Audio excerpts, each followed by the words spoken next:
Assalamualaikum warahmatullahi wabarakatuh. Kali ini kita pulang dari Masjid Al-Amin menuju ke rumah. Kita akan sambil ngobrol dengan Ustadz Zamzami. Kita sudah kurang lebih 6 hari di Kokoda. 7 hari. 7 apa 6 Ustadz? 7. Rasanya sudah 7 bulan. Nah, kita akan ngobrol sama beliau. Assalamualaikum. Mari Pak. Assalamualaikum. Kita akan ngobrol dengan beliau terkait dengan sejarah Islam di Kokoda. Beliau kemarin sudah banyak menggali informasi melalui wawancara, mulai dengan Bapak Imam, Bapak Kadir Anggiluli, kemudian dengan Bapak Marbot, Bapak Khatib, dan lain sebagainya. Ada beberapa tokoh yang kita temui, kita wawancarai, dan inilah ceritanya. Monggo Ustaz, gimana Ustaz? Oke, assalamualaikum para pemirsa dimanapun Anda berada. Jadi pada sore kali ini di tengah perjalanan pulang kami, assalamualaikum, dari masjid tempat kami bertugas hingga ke tempat rehat kami.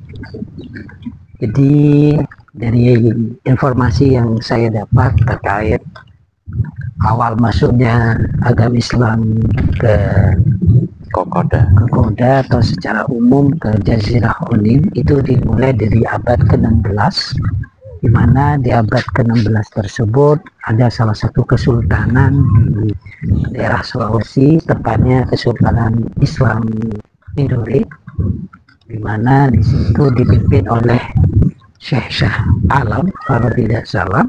Beliau Shah Alam, ya, Syekh Shah Alam sebagai sultan daripada Sultan Tidore tersebut, di mana munculnya Islam di daerah Jazirah Onim, mulai dari Fakfak, Teluk Bintun, terus Kokoda, terus sampai ke ini mana namanya, Labuan Bajo. Labuan Bajo di Raja Ampat. Raja Ampat kok Labuan Bajo, Raja Ampat. Di Raja Ampat itu karena faktor daripada bermula dari yang namanya hubungan bisnis dan hubungan dagang serta hubungan kemanusiaan.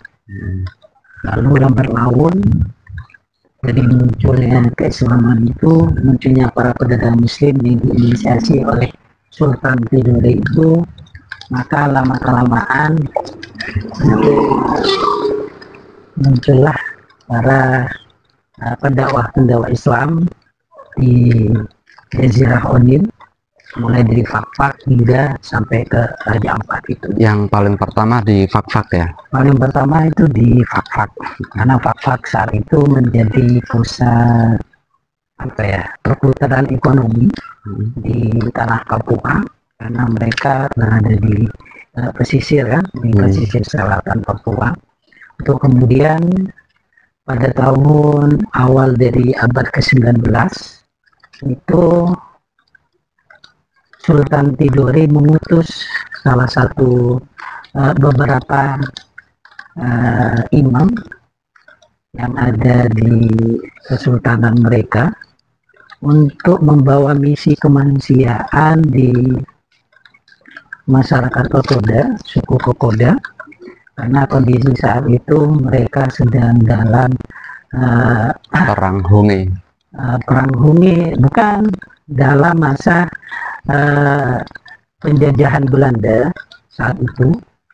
Selain karena ada faktor-faktor daripada peperangan antar suku, khususnya suku di pegunungan dalam, sehingga daripada hal itu muncul awalnya Islam secara khusus di Kokoda itu bermula dari inisiasi kemanusiaan dari Kesultanan Tidore, yang mana salah satu anak turun daripada kesultanan itu yang diutus oleh sultan tersebut melahirkan beberapa tokoh masyarakat di sini. Ada yang namanya Bapak Muhammad Tahir, yang merupakan orang Fakfak yang diutus secara langsung oleh sultan begitu juga Bapak diutus Muhammad untuk menjadi imam. Al-Amin untuk menjadi imam di daerah Kokoda. Begitu juga Bapak KD Kabes. Kabes ya, 3 Sehingga orang. dari beliaulah keislaman di Kokoda itu semakin kuat, meskipun di tahun 50-an terdapat dari misionaris besar-besaran dari Ambon. Namun berkat dari kegigihan 3 orang pendakwah tersebut, masyarakat Kokoda masih teguh hingga sekarang untuk menjadikan Islam sebagai agama mayoritas mereka. Terlebih mereka termasuk dari suku Muslim asli Papua yang ada di daratan Papua ini. Nah, Bapak Tahir ini orang tua dari Bapak Kadir Anggiluli, yang ketua DPRD Kabupaten Sorong Selatan.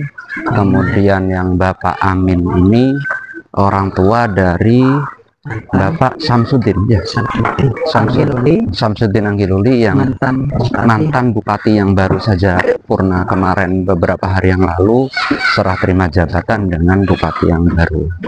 Mari kakak. Itu sehingga sampai saat ini Islam di Kokoda ini terus kuat, diantaranya karena perjuangan 3 orang ini, Bapak Tahir, Bapak Kabes dan Bapak Muhammad Al-Amin, yang kemudian nama Al-Amin ini diabadikan menjadi nama sebuah masjid.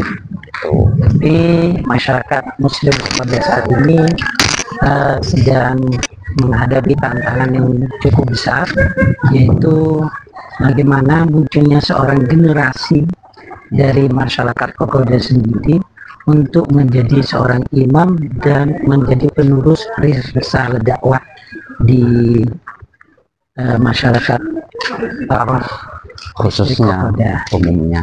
Nah, itu kita bahas besok sambil jalan ke masjid lagi. Kita sudah sampai di rumah, kita akhiri. Assalamualaikum warahmatullahi wabarakatuh. Waalaikumsalam.